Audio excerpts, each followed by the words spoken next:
Nau mai hoki mai ki tēnei wahanga whakamutunga o te rā. Welcome back everybody to our very last session of the day. And it has been some great kōrero from people throughout the system, sharing the vision and the mahi that you are all doing. So our final panel and our final session for the day is a good place to tie it all together. So again, it is my privilege to bring back Gillian Dudgeon to the panel. As we all know from Gillian from the first session, tēnā koe Gillian.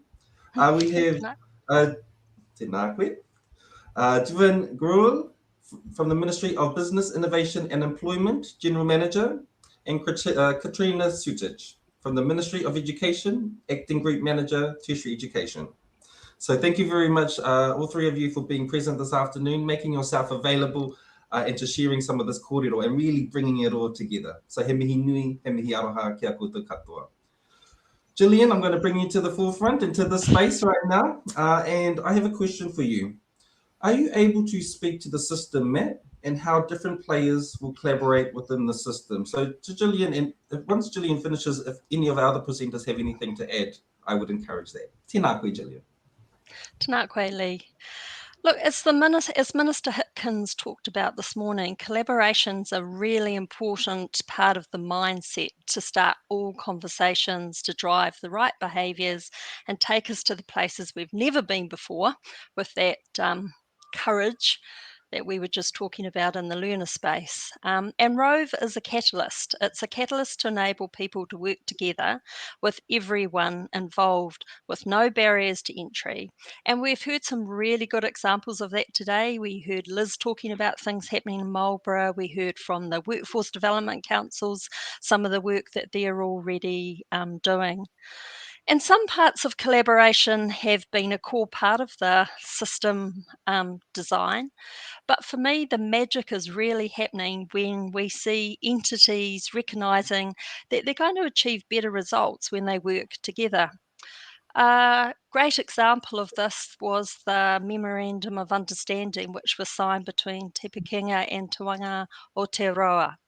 So rather than competing across New Zealand, both those organisations saw that they could work together to increase the number of people upskilling in trades and skills-based vocations, and in particular contributing to the advancement of interest in whānau, hapu, and their communities. So that was a great example where collaboration is really happening on the ground and people are thinking about doing things differently than we've done before. Last week, we also saw Te Pekinga and ITEN sign a partnership agreement. So PTEs and Te Pekinga working together as we go forward. And so this is where the magic for me starts to happen in collaborations.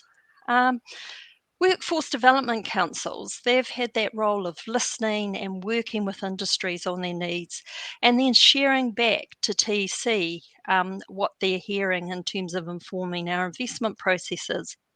But very early on, they realised that working closely with RSLGs, and once again, we heard examples of this morning, WDCs and RSLGs working together can better help shape that advice that comes back to TEC. And that's going to enable us to ensure that training's available in the right place at the right times and to help drive that economic growth that communities are looking for. So if collaboration isn't only about people working together, it's also about sharing information and data insights across all parts. Tania talked to us about the great research Te Rito that Te Pekinga had done, and they've shared and published that those insights and learning so that everyone can build on them. Because if we're going to truly build a learner-centred system, we need to understand what learners and their whānau need. And the WDCs from day one have shown us that collaboration is the way that we need to act in this new system. They've got shared workplaces, they're sharing their data and their information platforms. These are all different things that if we go back 2 or 3 years ago, were not happening in the system. In terms of new things happening for collaboration, as part of the work that Toimai are doing. They've now got, is covering all industries, and there are industries that previously had very little visibility in vocational education, and the tech sector is one of those. Hadn't been well represented. But employers are saying, actually, we don't always need people with degrees. We'd actually like some people straight out of school or with, a start on education and training in the technology sector. And so they're working with industry and with learners and with providers to find a model whereby learners can get into the tech industry, which is crying out for people earlier, but ensure they're supported with training throughout their lifelong journey to be able to keep gaining new skills as they need, but to be more productive in the workplace earlier. These are all super exciting changes that we're seeing based off people talking to each other and collaborating. And one of TC's roles is to help facilitate these conversations. So where there are gaps in training, who are the best people to fit it? Is it something that Te Pukenga can support an industry with? Or is it a PTE that has a specialist need? Or if it's for a group of Māori learners, would the Wānanga be a better provider? Now, over time, we're going to have to develop maturity in our collaborative conversations because collaboration doesn't always mean agreeing on everything. And I think, as we heard from our last speakers, we need to be courageous, but we need to be having the conversations because with that collaboration and being courageous, we'll be able to affect the change that we want from the system. So, Katrina, I think you had some reflections on today as well, building on that. Yes, yeah. I mean, I think one of the things that I've been really impressed with today, and the opportunity to hear directly from all of the new entities in the system, is how much you're all just cracking on with it. We noted at the beginning of the day, this is the beginning of the journey, and we're at very early stages, but actually there's a lot of excellence here already. And Gillian's just talked through some of those really impressive examples. And I think something that Iona said, that there are pockets of excellence that already existed in the system, but they were pretty discreet, and RoVE lights that flame. And it's great to see the RSLGs, the COVEs and the WDCs already really using the strength and the power that you have in the system and making some noise and challenging the status quo, challenging us as well. And I think that's a great thing and absolutely what we hoped for. So I'm really excited about the potential for you to take us in new directions as well as some of the ones that we'd thought about initially.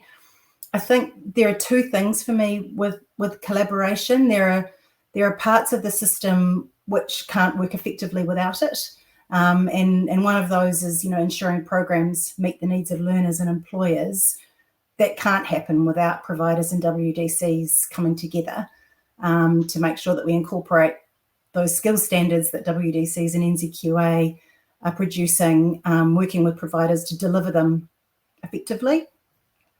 But there's also that really big opportunity for the system to be a real problem solver through collaboration.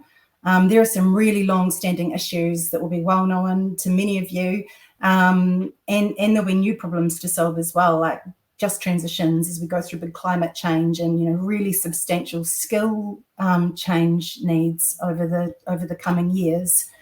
And as we've heard today, that has happened through goodwill of some people, but now we've got the opportunity to really systematize it. And in part, that's because, as Stephen and Grant both really eloquently described this morning, the parts of the system are no longer incentivized to compete with each other. I think that collaboration also needs to go broader than within the entities of RoVE. One of the themes in the breakout rooms that I was facilitating is, how do we push that collaboration into other parts of the system? And I guess my real interest is in other parts of the education system. And I'm sure Jeevan will be thinking about that from other parts of the immigration and labour market system as well, to make sure that we're getting the absolute most that we can out of RoVE. So I think Wayne Nata said, it really well. We need seamless, accessible and enabling pathways through the entire education system, and that's including lifelong learning. And I really hope that we see a mature vertical collaboration across education. Iona really highlighted that with, talking about better pathways into future employment opportunities for school learners and the importance of that secondary tertiary transition, and for the skill standards that NZQA and WDCs are doing to reach back into schools so that young people are able to take part in VET during the secondary school education, and what they're studying is industry relevant and prepares them really well for when they leave school and enter the labour market, and avoids having to repeat initial learning that they did because of a lack of alignment to the tertiary system. So I think that collaboration back into the schooling is so critical. And then in time, collaboration into other parts of the education system. There's real opportunities for WDCs and COVEs to work more broadly with universities and research providers to help drive innovation and leadership in their industries. So yeah, I think there are lots of opportunities, and I'll hand over to you, Jeevan. Thanks, Katrina. Julian and Katrina have stolen most of my thunder, but I want to echo some of the comments that have been made. That the system, the RoVE reforms that were sort of conceived 3-4 years ago, were really predicated on this idea that we really needed to get feedback loops and sort of inputs from employers, and the system needed to be more responsive to employers and learners. So this kind of idea that the system doesn't work without that collaborative nature is absolutely at the heart of RoVE. But I'll take it a step further. I'd say, well, it's actually at the heart of quite a lot of the government's reform. So my role is to work across labour markets. So we deal quite regularly with the immigration system and the sort of welfare system, as well as the regulatory sort of system and economic development sides of things. And what's really apparent to us is that actually we need collaboration across a range of dimensions here. RSLGs is a significant part of the infrastructure that we're trying to set up to facilitate that collaboration, and that does it in multiple ways. The membership of these groups in itself is a sort of symptomatic of the type of collaboration we want to see, but also the way that the RSLGs are working together with WDCs, together with COVEs, together with the broader sort of infrastructure, is sort of exactly the kind of collaboration that we think is needed going forward. That's, as Katrina sort of said, that's not the end of what we need to see with the collaboration, with the type of collaboration we need in the market. We need sort of broader collaborative sort of units. So things like active labour market programs that we're doing at the moment, lots of those that are being driven by MSD or by MB or other agencies actually work quite a lot with grassroots community sort of organizations.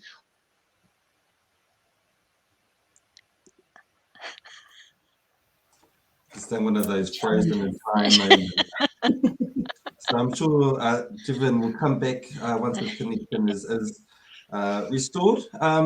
Does any of our Gillian, Katrina, did you want to carry on what Jeevan was saying, or? I can't mind read. Okay, to play. Okay, to play. Gillian, well, actually, Katrina, either. How can all components of the system keep utility principles when working together and working towards our goals? And welcome back, Jeevan. I'll come back to you. Welcome back. Yeah, good to see you back. Thank you. Actually, I'll just hold on my question, seeing as we do have Jeevan back, if that is okay, Katrina and Gillian, and I'll repeat my question once Jeevan finishes his time. Back to you. Cool, thank you. Sorry, I don't know what happened there, and I don't know where I got cut off either. So essentially what I was saying was that it's really important to think about collaboration across absolutely sort of how we think about vocational education and broader the education system. But it's much broader than that. We need to think about collaboration across things like our immigration systems, our welfare systems, how we think about business growth. And there are pieces of infrastructure that we're setting up across all of these sort of forums to ensure that collaboration happens. I might pause there in case I drop back out, but that's essentially the point I wanted to make, that a lot of the sort of infrastructure that we're putting up right now is essentially to facilitate the different views coming together to build something better that's more than sum of the parts. So that really is the focus of what the government's trying to do right now across a number of its dimensions, across a number of its areas. Tēnā koe. Thank you for that answer and the response.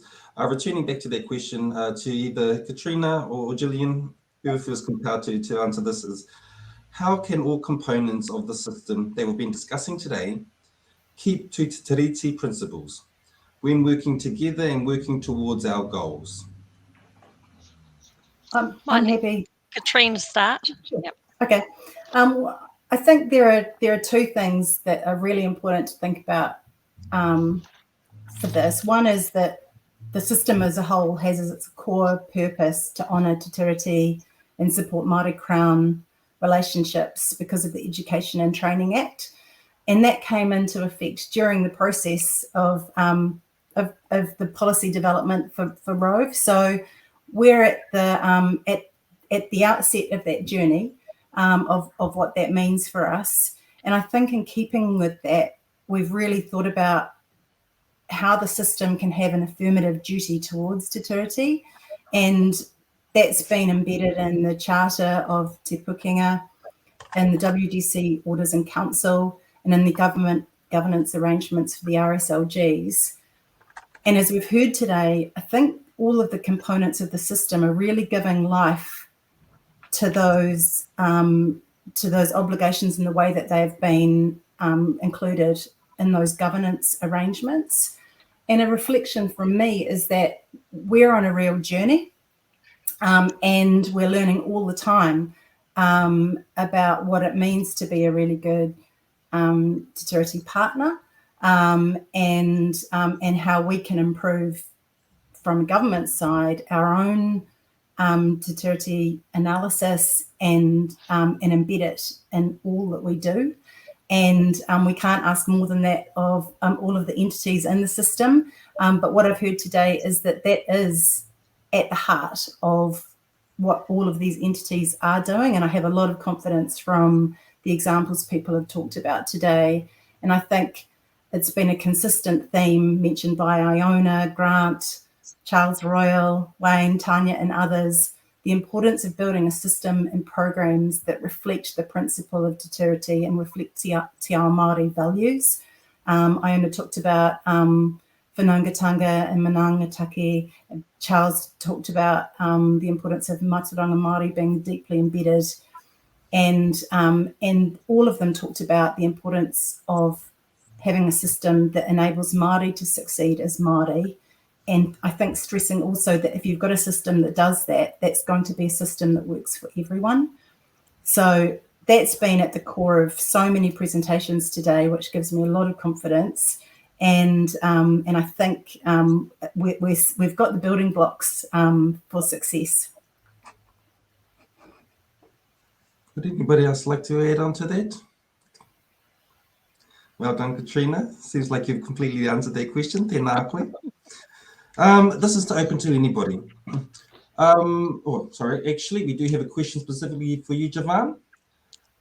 Devin, apologies. What is happening for the immigrant workforce as learners in the essential short-term seasonal industry sectors? Sorry, could you repeat the question? What's happening to... What is happening for the immigrant workforce as learners in the essential short-term seasonal industry sectors? So, as the government's announced previously, that we are looking at a broader kind of rebalance of immigration settings. The desire that's been expressed by the government is to move towards migrants who are working in higher value jobs and higher paid sectors, and to try to use to activate more New Zealanders into jobs as a result of that kind of rebalance. In the short term, the government's significantly cognizant of the shortages that we are seeing across the sector, and there has been considerable work that's been done about allowing and ensuring that there is a flow of migrants in to fill those key shortage areas, and that will continue to be a sort of a priority for the government, ensuring that we're addressing those sort of short-term shortages. But the focus can't come off addressing the longer-term skills need, and that is ensuring that we have a good pathway for New Zealanders to upskill and get into higher value and high productive sort of jobs and high wage jobs fundamentally. But tēnā koe. To our panel members, what outcomes for employers will RoVE deliver on? And where will industry see the impacts most? I might start if you like with this one. Look, I think for industry, they now have somewhere for all industries to know where their voice is going to be heard most strongly, and that's with the workforce development councils. And that's a really important step forward. And all the workforce development councils are currently putting in place their industry engagement teams to help facilitate those conversations. And those voices are going to enable them to ensure that the training that learners are getting are giving them the skills that they need. And so I expect over the next year to hear about programs where industry are saying, that program just isn't meeting our needs. It's not giving us the skills we need. And the workforce development councils to be able to work with the providers to see how they can change those programs so that they really work for the employers where the learners are in. I think that will be one of the first things that industries will see. And part of that is the work that Te Pukenga is already starting on, bringing programs of work together so you get consistency across the country. So those are a couple of areas to start with. Yeah, I agree with that. And I think that role of the WDCs in ensuring the pathway into employment and training is driven by what firms expect on day one is so critical. The program can be designed to deliver the initial soft skills and have the learner ready to learn on job without needing a long pre-trade course first. They can also determine when a full qualification is required and when a micro-credential, for example, might be required, which we heard about. Really positive developments in that area earlier from our WDC whānau. And I think as time goes by, working with workplace-focused vocational training providers, employers might work with their provider to implement a workforce-wide skills strategy for their business, including foundation and management skills to help take the next step. And with that, access to a wider network of possible trainees with providers who are keen to support them into that world of work. Ka pai tēnā koutou. This is a question to all panel members. How does the panel see us dealing with the immediate acute skills shortages? Example, nursing, while we put the new system RoVE into operation over a number of years. I might have a crack at this one first. And I think the answer is, how we think about the connection of the immigration system to the broader education and skills system. And so, to the point that I was making earlier, what this government's really been focused on is bringing together the composite parts of various systems to make sure that we're kind of thinking about things as a whole, so we have a more kind of collaborative approach to doing things. And to answer the specific question, what we really need here, the kind of direct answer to that is you need a kind of immigration system that's flexible in response to how skill shortages shift over time and how labor demand shifts in New Zealand over time. So essentially, the direct answer is that it will look more to address these types of shortages, acute shortages in really critical sectors through immigration in the short term, with the aim of trying to facilitate a longer term response through the skill system. But that only works if you have essentially dynamic and responsive levers that are working really quite closely with the sectors that they're involved in, which is, I think, what the kind of infrastructure that the RoVE reforms and broader reforms have put in place to sort of really see. One other thing I think I would add to that is small changes across a lot of different things can make a difference. And one of those changes will be the work on pathways between the vocational nursing qualifications and the degree qualifications in terms of those pathways, in terms of that we're ensuring that those are simple and streamlined. And I know that in the Canterbury region, they've already been doing quite a lot of work between ARA and the University of Canterbury on that. And I think as RoVE comes to life and Te Pukenga, has that national network once again, we should be able to build on those good pockets where things are happening, and that should help support issues like that as well. Ka pai. Jane Winman, Chief Executive at Career Force, has posted a question. Today has been an interesting overview of the many different parts of RoVE. What are the measurable outcomes for RoVE? How will this government know if this huge change has been indeed worth it? Yeah, I mean, I think there will be a significant monitoring program for RoVE, and we're in the process of setting that up now. We've agreed what sort of the key kind of monitoring aspects will be, and they to the shifts that we were seeking in the initial policy papers. And from our perspective, because the changes won't really be visible until this next year to start with, and then it will take a while to actually see. We probably won't see, in terms of from a monitoring perspective, how we're tracking for a couple of years. So in the meantime, we've taken as a program view shorter term mechanisms to make sure that we're on track with the implementation side. So that's a little bit different from monitoring the impacts of the reforms once they're in place.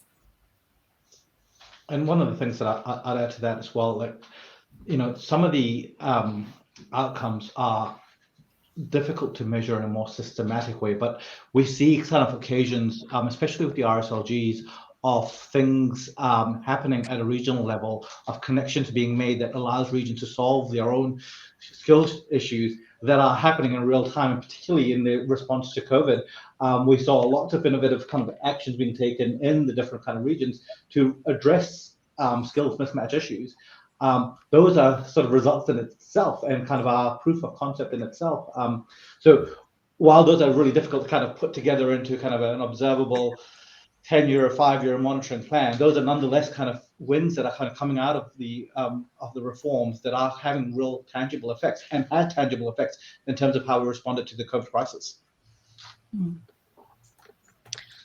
And probably from an employer's point of view, one of the things we'll be closely looking at is the number of employers that are engaged in the vocational system, because at the moment it is still less than 20% of employers that are engaged. And now that industry has that stronger voice through workforce development councils and all of the work is going on to support the learners, you know, we will be looking to see the number of employers that are engaging with the system expanding in the short term as well, because they need to be better supported to do that as well. And the new system has got levers which enables that to happen, which currently aren't there today. Ka pai. Tēnā koutou. Again, this is an open question to all panel members here, and we're bringing it back to the learner. So what can learners expect to see over the coming 12 to 24 months that are of value to them? And what will improve and ultimately improve their vocational education experience? So again, this is an open question to any of our panel members. I was going to start with the research that Tania was talking about, the Te Rito research, which is grounding and informing the structures and processes that Te Pakinga is going to be putting in place to support their learners. You know, absolutely understanding what learners and their whānau need will inform everything from the first conversation a learner has with Te Pakinga about what their opportunities are, what the way that they can, as quickly as possible, earn while they learn so that they can support their whānau while they're studying at the same time. So having conversations which are based around their individual needs. And I know Te Pakinga are planning on rolling out, you know, some of these as early as the beginning of 2023. And that will be well supported by the changes that are coming as part of the new funding system, where there is specific funding focused on providing really good quality support for those learners. It's not part of the funding that you get for a course, it's specifically funding dedicated for learners, which also means that as a monitor, because TEC has many hats, is we'll be able to have those conversations directly about how that funding is being used and the changes that are happening within that organisation to support the sorts of things that Morgan was talking about earlier. Katrina. Yeah, I completely agree with those points. I think the UFS, the Unified Funding System, is going to have a really big impact, and the amount that learners who have been not well served by the system and will be able to get in terms of support is a lot. The other thing is a learner's experience of portability and being able to move around the system. As I mentioned earlier, that movement from schooling, for example, into vocational training outside of schooling, learners should have a clearer lit pathway. They shouldn't be asked to repeat learning they've already done. And if learners move from a provider-based, classroom sort of learning into a work-based learning, they'll be able to do that seamlessly. The funding system and the way that the RoVE entities are structured incentivize that. So the big, I think that's a really big impact for learners, because it's been a real problem, people losing a job and having to restart training, people gaining a job and having to restart training, people coming from school and having to restart training. That's incredibly inefficient and frustrating for learners, and I think this is one of the big changes in the system that will make a really big difference. The other really big impact, I think, from all of that intelligence that we've been talking about coming in from RSLGs, even WDCs, is that learners and their whānau will be able to make better decisions based on better information. TEC is going to be able to use that as part of their careers advice as well. That makes a really big difference for people making well-informed decisions about careers that they can do in their own community, if that's where they want to be. So yeah, I think that we'll be seeing some really big changes, and some of them will happen quite quickly. Yeah, I'd echo that. I mean, that was the point I was going to make, that, having a lot more information in the system is going to allow learners to make much more informed decisions. And, that's a kind of signal more than anything, I think, for employers to get more involved, for, the industry to get more involved, and actually sort of make sure that we are kind of signaling the kind of demands that we are likely to have that can inform future learner choice. This is the way that we're going to have a skills base that is actually in demand in New Zealand, that we can actually meet our skills, the demand that is coming from industry. So absolutely, I think that's going to make a massive difference. Ka pai. O tēnā no tātou. We're all very aware with the arrival of COVID-19 amongst Aotearoa here, and particularly regarding our employers. So a number of comments and questions have come regarding our employers and ensuring that their voice is heard as part of this transition.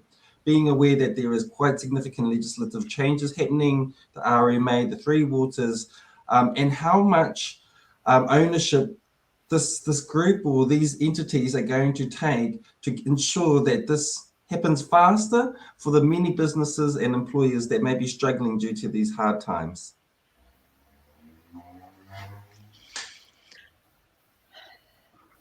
So if we start with where our voice for industries are coming, our workforce development councils and RSLGs, we will expect that they will help give us guidance about where the focus needs to be directed, given that we can't do everything all at the same time. But one of the other things that we haven't talked about is under the new unified funding system, that training that is delivered in the workplace is going to be funded at a higher level than it's been funded before. And that's going to enable providers to give much greater support to employers, which should also give them the confidence to take on new staff who may be less trained than they would normally, but then with good training programs and become more productive in their businesses sooner. Would anybody else like to add on to that? I think I'd add on that, that there are lots of significant changes coming through, mechanisms like WDCs and RSLGs, as well as kind of other fora like the industry transformation plans or the future work forum, are all trying to provide a platform for employers' voice to be really clear and really heard. And that's a really critical part of having a collaborative system, and a system that is actually owned by all sort of its constituents. So that's really critical. And what I think the government's really interested in doing is ensuring that as it moves through its proposals around various pieces of reform, is to ensure that we're understanding what what industry's concerns are and how industry sort of issues are playing out, so that we can ensure that that's being taken into account in things like its implementation. So on timing and how we kind of support businesses through these big legislative changes. It's making sure that actually you get involved, so government can actually hear what the issues are, which allows the government to best respond to that. I think the aim here very much, we're very cognizant there's been a really tough couple of years for many employers. And what we wanted to do is move to a system that is essentially more effective for everyone. But we need to hear the employers, and we need to hear industry voice to sort of move to that environment. Yeah, and I think we've been really actively trying within RoVE to coordinate and streamline our engagement activities within RoVE, but also with other policies that we're testing and engaging on at the same time. I'm sure we can always do better at that. So do tell us if we're coming out and asking you the same thing in different ways, because there is a lot. We recognise there's a lot of consultation and there's a lot of change. But we have as a goal trying to minimise the impact on the system, on the end users as much as we can, while also trying to get that voice in the proposals that we're working on as well. We're going to take a little detour regarding our questions. So we've got a question come through from Rod here. Is any work being done on the conditions for loans and allowances, in particular the way conditions impact negatively on learner access when they have achieved some credit or RPL? I'm not completely sure that I understand the question. Would you be able to expand on that a little bit more? No worries. So we're looking at the conditions of loans and allowances and whether or not accessing of those student loans or allowances are going to impact negatively on our learners, in particular when they have achieved some form of credit already, or maybe they have recognized prior learning that they're wanting to bring into this new space, potentially when accessing a new student loan or a new student allowance. Please correct me if I'm wrong, Rod. So I think the student allowances system has a number of years where you can access loans and allowances, and that varies. So it shouldn't be problematic unless people have done a lot of prior study and used 6 years worth of loans. So I'm not sure how widespread that problem is. Kia te pai, Katrina. Whether or not my tech crew at the back there is able to bring Rod into the space so that he can actually answer his question, post his question to the, oh, here it is on screen. This might be a good question, Lee, that we can come back to.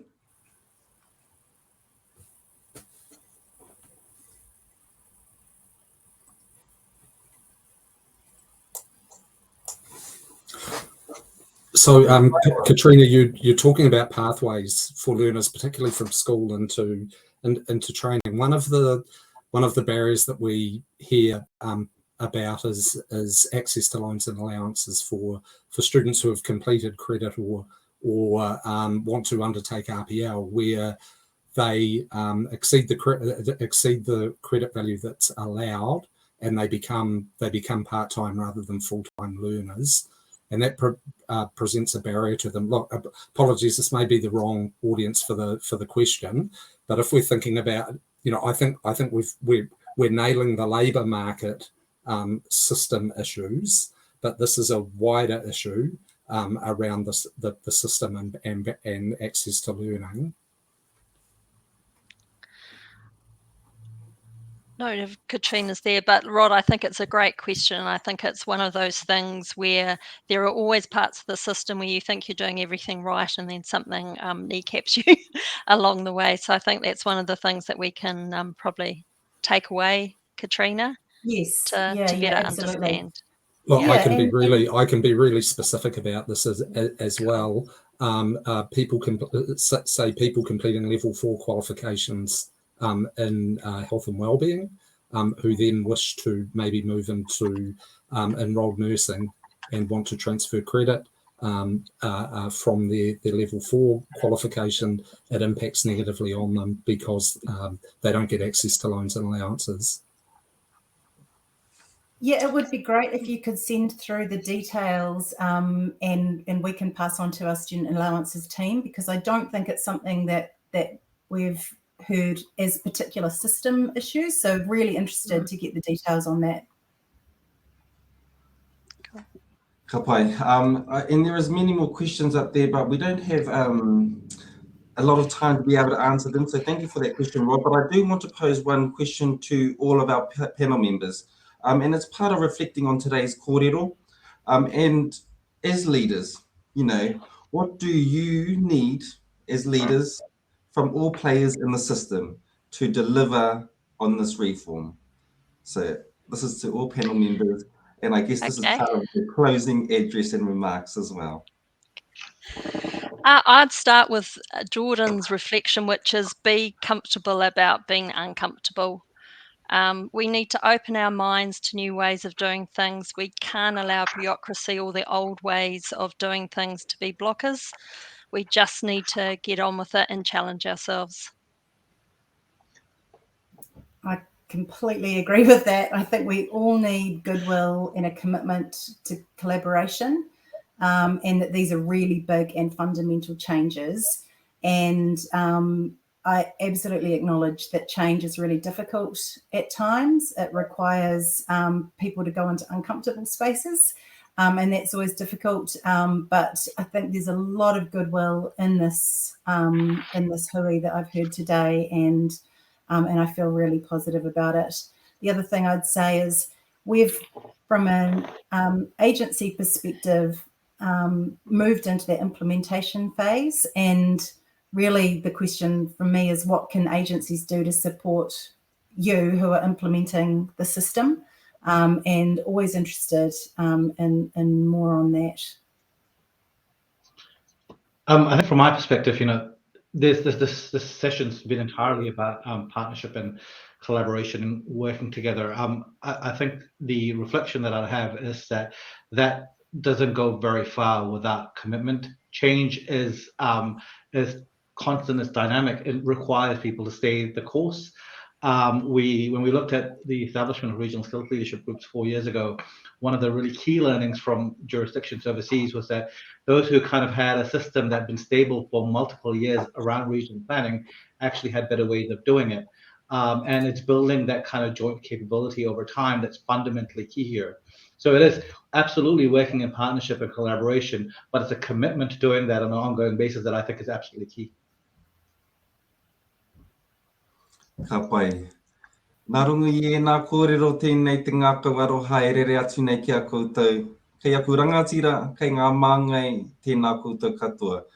Thank you very much to our panelists in this last session. You had a big, tough job answering some of those questions from our attendees today. So Gillian, Katrina, Jivan, thank you very much for making yourself available and for your time and to sharing your knowledge. As leaders, this is a great opportunity for us to really connect and collaborate. So tēnei te mihi atu ki a koutou, koutou ngā rangatira, tēnā koutou, tēnā tātou katoa.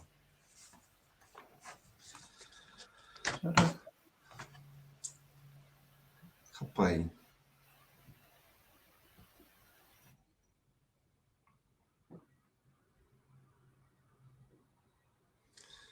Very good. So that brings us to the end, e hoama. And I have my own reflections from the day, and there's been great reflections from all the presenters that we've had. And if I reflect, I think of some of our key whakatauki. E hara taku toa I te toa takitahi.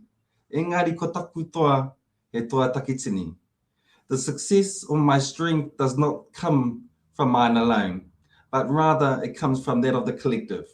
And that has been very evident today as we hear from the many entities, from the many leaders that have come to present on the many areas in which they are looking after, in which they are driving. He waka eke noa is also a whakatauki I reflect on. We are all in this together. E kore tēnei waka eke ki ngā taumata e tika ana. This waka would never achieve the heights in which we aspire to if we are all not working together. Mā reira, kei aku rangatira a tēnei te mihi atu ki a koutou katoa. RoVE will create a strong, unified, sustainable system for all vocational education that delivers the skills that learners, employers, and communities need to thrive. We all want learners, particularly underserved learners, to get the educational and employment outcomes from the vocational education and training that is responsive to their needs. And that has come through quite clearly today. A key priority for RoVE and the new entities is addressing inequity, especially for Māori, Pasifika, and disabled learners, and ensuring that these entities created under RoVE are culturally responsive to Te Tiriti or Waitangi. The role of the Workforce Development Councils is to ensure the vocational education system meets industry needs and gives a stronger voice to Māori business and iwi development. The reform will uphold and enhance Māori Crown relationships through the work of Te Taumata Aronui, which we have heard today from Tākuta Waingata, as well as through the greater diversity and representation across all WDCs, RSLGs, COs, and the work undertaken by Te Pūkenga. This is quite evident with you all joining today's virtual online hui.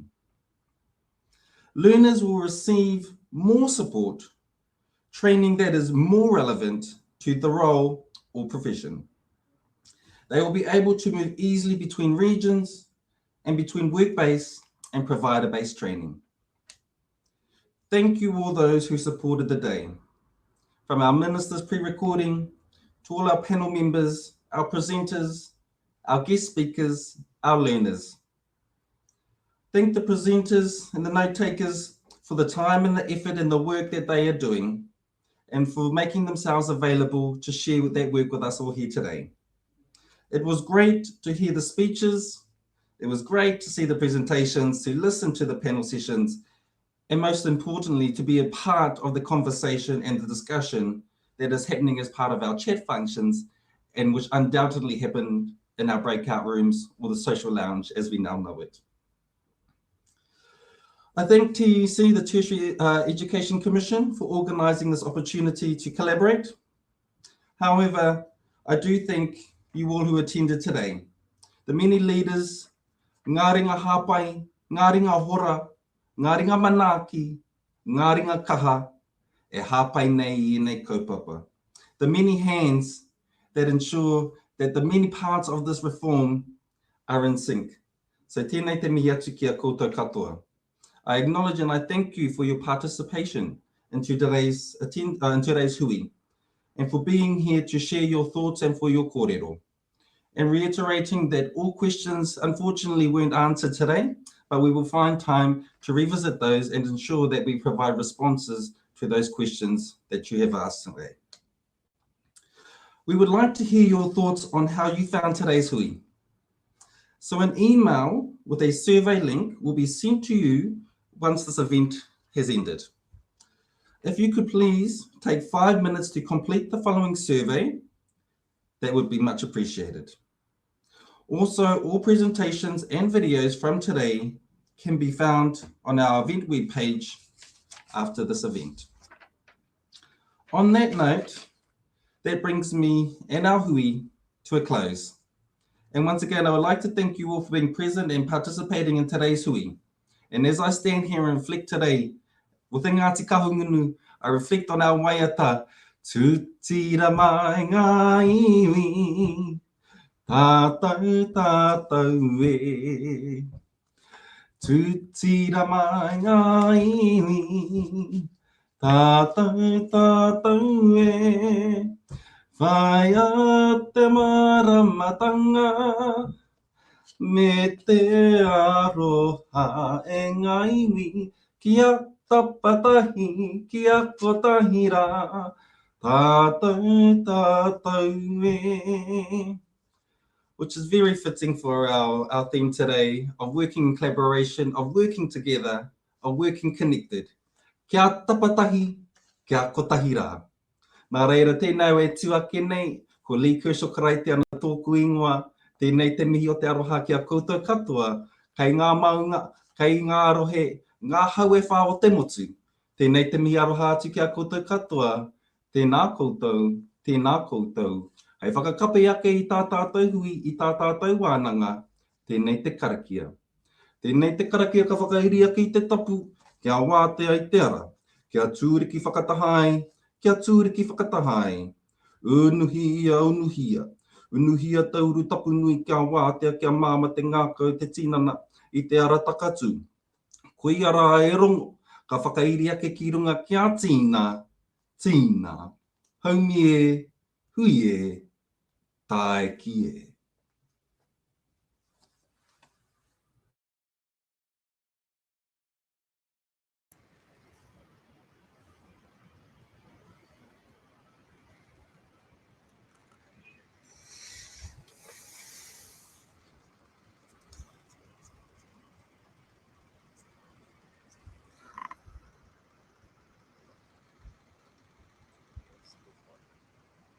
It might just be you. It's pretty loud.